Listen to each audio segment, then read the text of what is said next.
bansa, pinag-aarihan ng mga tinakaw at mga kurakot sa bayan. Mag-ingay tayo at ngayon magsisimula na sa buong Pilipinas. Ngayong araw, Black Friday, lalabas ang taong bayan at sila po ay sumisigaw. Marcos at Romualdez papalagutin sa paggala ng korupsyon.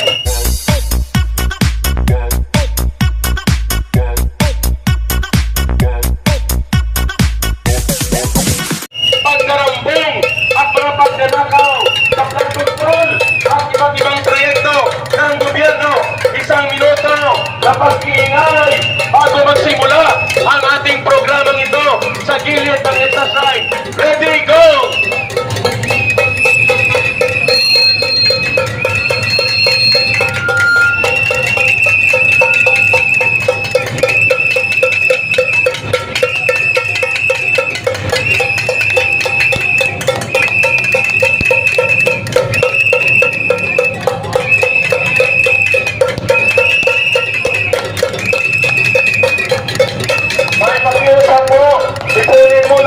Ang apat na kutsara at dalawang kaserola dahil magsisimula na ang ating programa. Ilagay mo na dito, bakit tatlo na lang ang kutsara? Sana ang isang kutsara.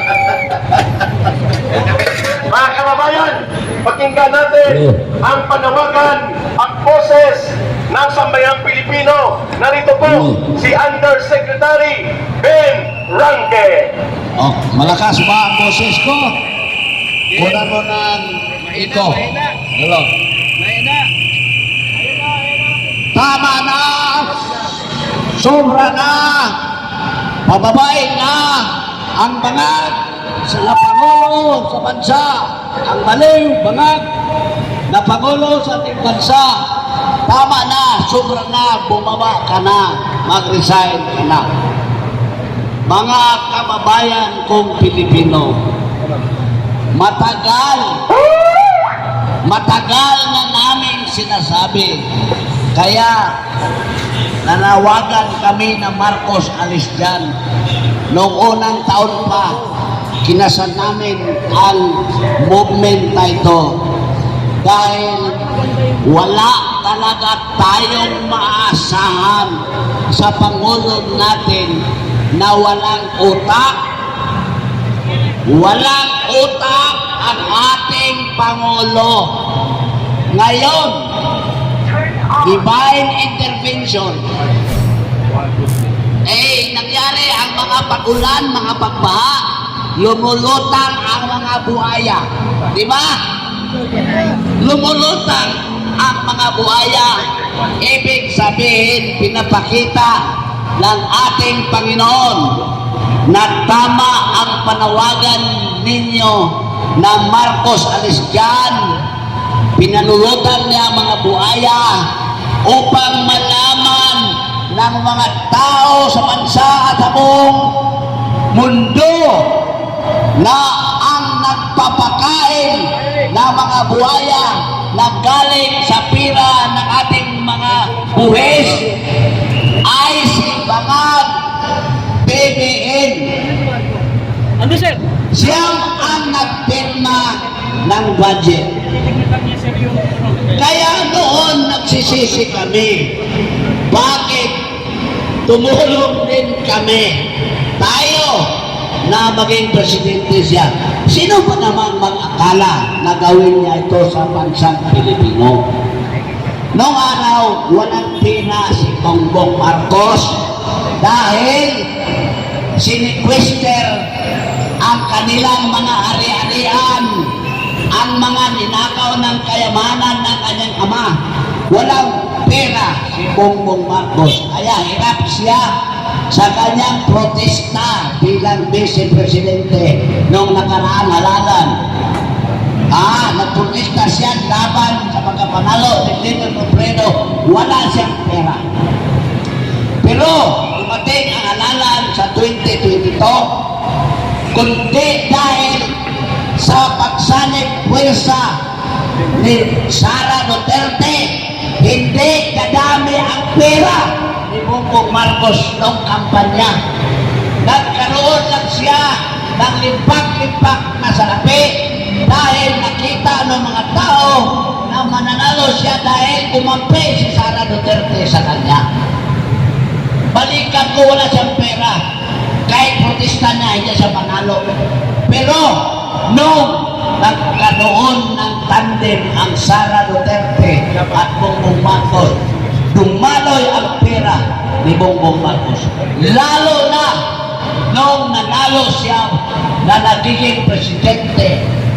Sinabi ko na sa inyo na apat lang ang dahilan bakit pala siya tumakbo na presidente sa Pilipinas. Sinabi ko na yan sa inyo noon pa.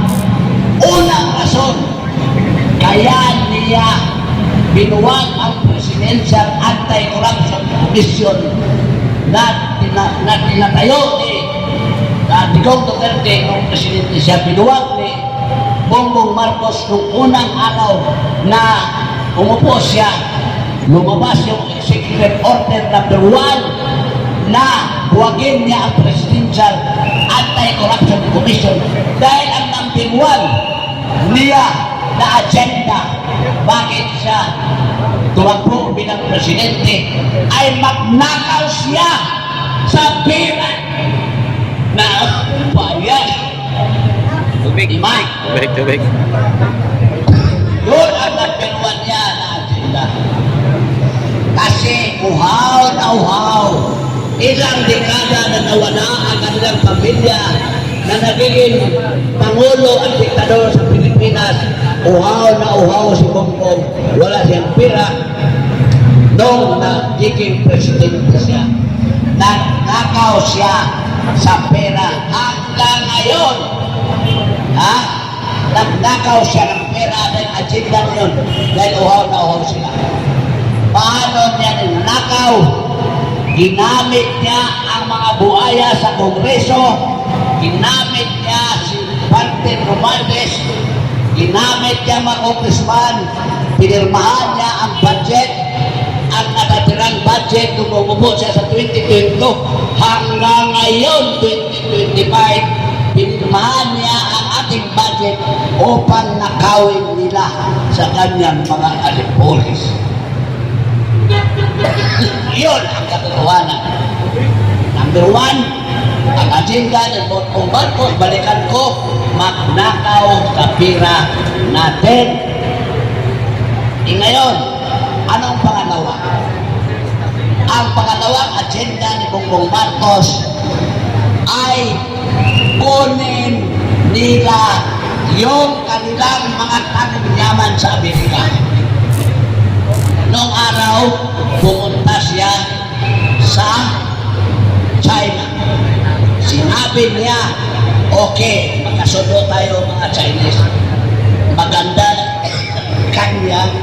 ang kanyang reception sa China. Sabi niya, magtulungan tayo China. Ngayon, bakit hindi siya inimbita sa China? Sa World Leader Forum sa China, na inimbita sa China ang mga world leaders.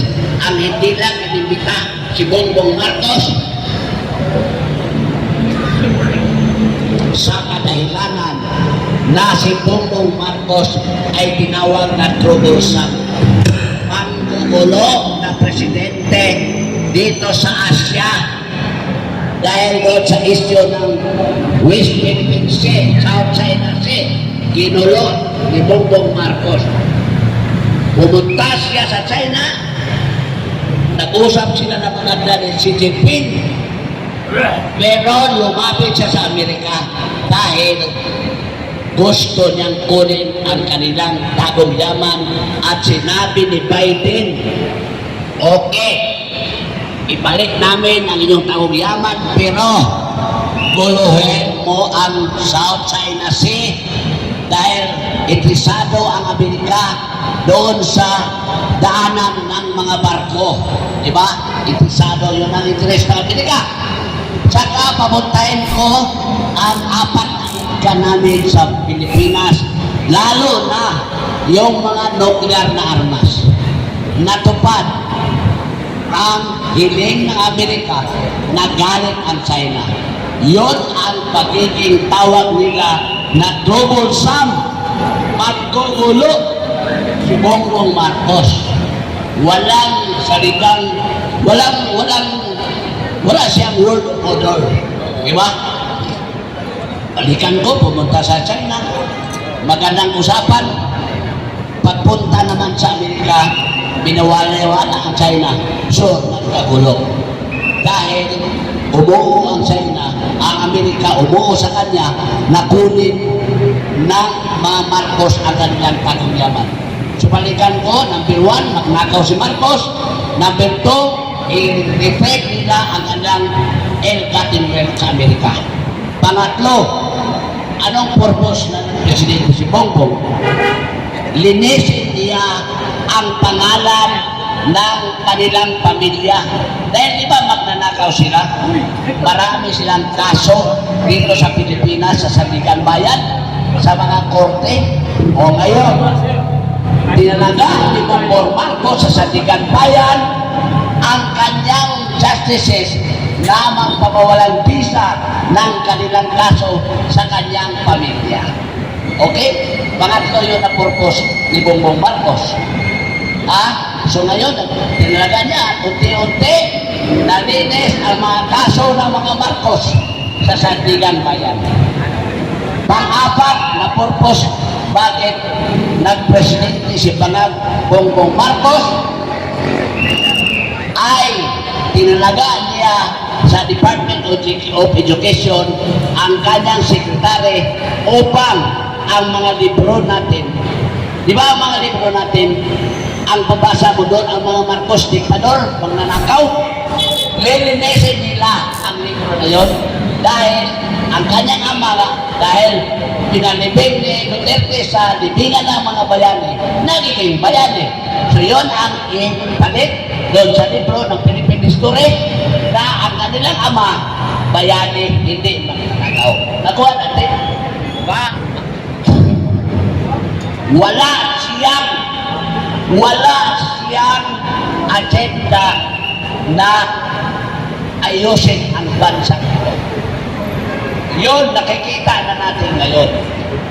Niloko niya ang mga Pilipino. Resulta na yan sa kanyang madilim na agenda.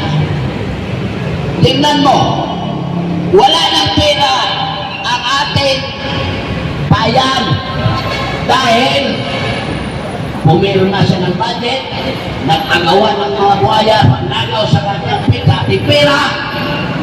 Malaki ang sakit ng ulo ng PPN at ng ating National Treasury. Dahil sabihin ni Bongbong, oy, paikas na ba dyan? Akin yan. Oy, sabi si Lisa, oy, punduan mo itong mga project ko na nag-advance ako ng pira sa mga kontraktor. Oy, sabi nyo naman ng Martin Lupales, oh, depende sa rin. Ang akin ha, kasi meron akong nag-advance sa mga kontraktor. Yun naman. At yung mga congressman pa, nag-agawan sila sa pira ng bayan. Sabi ng bibig, sabi ng Duterte, wala na tayong pira, mangutang tayo. O puro utang ang ginawa ni mga sa ating utang. Dahil nanakawin sila yung mga utang na yan, pinipintama dito para nakawin. Nangungutang. Kinukurakot ng mga buhaya. Ano ang nangyari sa ating bansa? Wala tayong magandang relasyon sa mga bansa sa mundo dahil tinulungan ni Pangagil. Pero magkabila lang ang China at Amerika, madadamay ang mga neighboring countries. So dahil yan sa panggugulo ni Bongbong Marcos, walang utang Yung mga tagapaligid sa kanya, puro pira ang inisip, puro nakaw ang inisip. Yun naman si Pangag, iba ang agenda. So saan na tayo mga Pilipino